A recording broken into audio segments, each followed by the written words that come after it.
किराएदार बेटा। उठ जा नालायक, सुबह के 8 बजने को है, तुझे एग्जाम नहीं देना क्या? थोड़ी देर और सोने दीजिए ना पापा। तू उठता या फिर मैं तेरे ऊपर पानी फेंकूं? रोज गधों की तरह सोता रहता है, पेपर की कोई टेंशन ही नहीं है। और एक हमारा समय था जब हम पेपर में फेल होने के डर से रात भर पढ़ा करते थे, सो ही नहीं पाते थे। तो क्या आप उसका बदला मुझसे लेंगे? मैं 15 मिनट बाद उठ जाऊंगा, आप प्लीज जाइए, मुझे डिस्टर्ब मत कीजिए। इतना कहकर रौनक रजाई ढककर फिर से सो जाता है। तू ऐसा नहीं मानेगा, रुक मैं अभी पानी लेकर आता हूँ।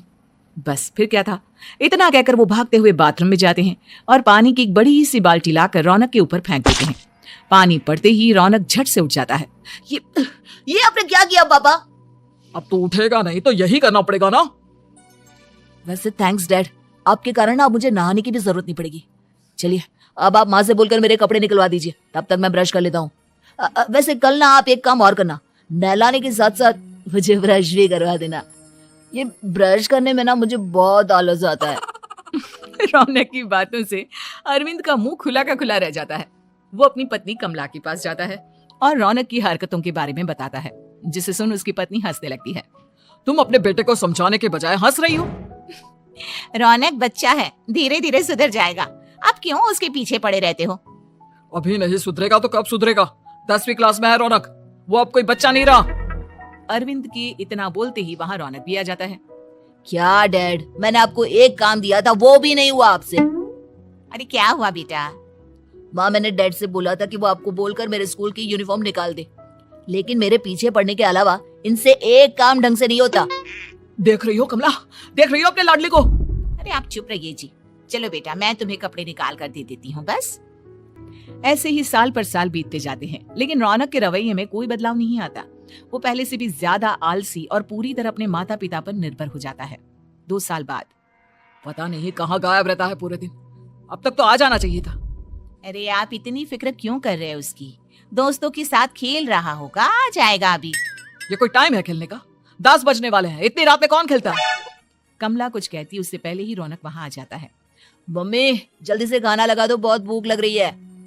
तुम्हें तब तक खाना नहीं मिलेगा जब तक तुम बता नहीं देते कि इतनी रात गए कहाँ से आ रहे हो। ओ प्लीज डैड, अब आप इसी पे प्रद्युमन बनकर मेरे सर पर बंदूक लेकर मत बैठ जाना। अपनी फालतू की बकवास बंद कर और बता कहाँ से आ रहा है। माँ अब समझाइए ना डैड को। बता देना बेटा, इनको भी तसल्ली हो जाएगी। आप बोल रही हैं तो बता देता हूँ, मैं दोस्तों के साथ मूवी देखने गया था, इसलिए देर हो गई। तो इन सब चीजों में मेरे पैसे उड़ाता है? कभी 1 रुपया कमाने के बारे में सोचा है तूने? जब देखो हवा की तरह पैसे उड़ाता रहता है। माँ अब आप इन्हें चुप करा दीजिए, वरना ना मुझे गुस्सा आ जाएगा। अच्छा क्या कर लेगा? बता ना क्या कर लेगा तू? वैसे बात तो ठीक ही है, मैं कर ही क्या सकता हूँ, पैसे तो फिर भी मैं आपसे ही मांगूंगा ना। चलिए अब ये सब बात छोड़िए और मम्मी मेरे लिए खाना लगा दीजिए। अभी लगा देती हूँ बेटा। मैं बता रहा हूँ कमला, एक दिन ये ऐसे ही बिगड़ जाएगा। उफो, आप क्यों इतना पीछे पड़े रहते हो मेरे बच्चे के? बात की बाद में देखेंगे, अभी आप शांति से उसे खाना खाने देंगे। अगले दिन डैडी मुझे 10,000 रुपए चाहिए। हाँ? अब इतने पैसे क्यों चाहिए तुझे? डैड आप बिना सवाल किए कभी पैसे नहीं दे सकते क्या? जब तक तू बताएगा नहीं तुझे पैसे भी नहीं मिलेंगे। अरे अब आप अपने बेटे को पैसे भी नहीं दे सकते? नालायक, तेरी उम्र के लोग नौकरी करते हैं और एक तू है जो नौकरी करने का नाम ही नहीं लेता कभी। आप लोगों के होते हुए भला मैं नौकरी क्यों करूं? अरे हम कब तक पैसे देंगे तुझे? तुझे भी तो अपने पैरों पर खड़ा होना होगा ना। कौन सा उधार के पैरों पर खड़ा हूं? अपने ही तो पैरों पर खड़ा हूं मैं। इसी तरह रौनक दिन प्रतिदिन लापरवाह होता जाता है। उसकी लापरवाही को देखते हुए अरविंद और कमला अपने बेटे की शादी कराने का फैसला लेते हैं और 1 महीने के अंदर अंदर ही रौनक की शादी मेघा नाम की लड़की से करा देते हैं। शादी के कुछ दिन बाद, रौनक मुझे एक अच्छी सी साड़ी चाहिए, आप ला दोगे ना? हाँ क्यों नहीं, कितने तक की आती है साड़ी? यही करीब 5,000 तक की। तुम चिंता मत करो, मैं आज ही डैडी से पैसे मांगकर तुम्हारे लिए साड़ी ले आऊंगा। आप कब तक ऐसे ही अपने पापा से पैसे मांगते रहेंगे? कोई अच्छी सी नौकरी क्यों नहीं कर लेते आप? अरे डैड के होते हुए मुझे नौकरी करने की जरूरत ही क्या है? पर आप ऐसे कब तक उनसे पैसे मांगते रहेंगे? कुछ आपको अपने दम पर भी तो करना होगा ना। अब तुम भी बाकी लोगों की तरह मुझे ज्ञान देना शुरू मत कर देना। साड़ी चाहिए ना तुम्हें, मिल जाएगी बस। इतना कहकर रौनक अपने पिता से पैसे मांगने चला जाता है। डैडी मुझे 5,000 रुपया चाहिए। अब 5,000 क्यों चाहिए तुझे? वो मेघा को साड़ी चाहिए थी। अरविंद आगे बिना कुछ कहे चुपचाप उसे पैसे निकाल कर दे देता है। कुछ दिन बाद तुम्हें नहीं लगता कमला, रौनक हम पर पहले से भी ज्यादा डिपेंड हो गया है? मुझे तो अब उसके भविष्य की चिंता होने लगी है। कल को हमें कुछ हो गया तो वो क्या करेगा? काश तुमने पहले ये सोच लिया होता तो आज हमारा बेटा इतना लापरवाह नहीं होता। तब मुझे कहाँ पता था कि मेरा लाड प्यार उसे इतना बिगाड़ देगा कि वो इस हद तक लापरवाह बन जाएगा। कोई बात नहीं, अभी भी देर नहीं हुई। मुझे पता है उसे कैसे सुधारा जा सकता है। कैसे? अरविंद कुछ कहता उससे पहले रौनक वहां आ जाता है और पैसों के लिए हाथ फैलाने लगता है। डैड मैं और मेघा बाहर घूमने जाना चाहते हैं। अरे वाह, ये आज सूरज कहाँ से निकला है? Dad please. अच्छा चलो अब मुद्दे की बात करो। मुझे अब 25,000 चाहिए। अब तुम्हें 1 रुपया भी नहीं मिलने वाला। अगर तुम्हें पैसों की इतनी ही जरूरत है तो कोई ढंग की नौकरी कर लो। मम्मी आप कुछ कहिए ना डैड को।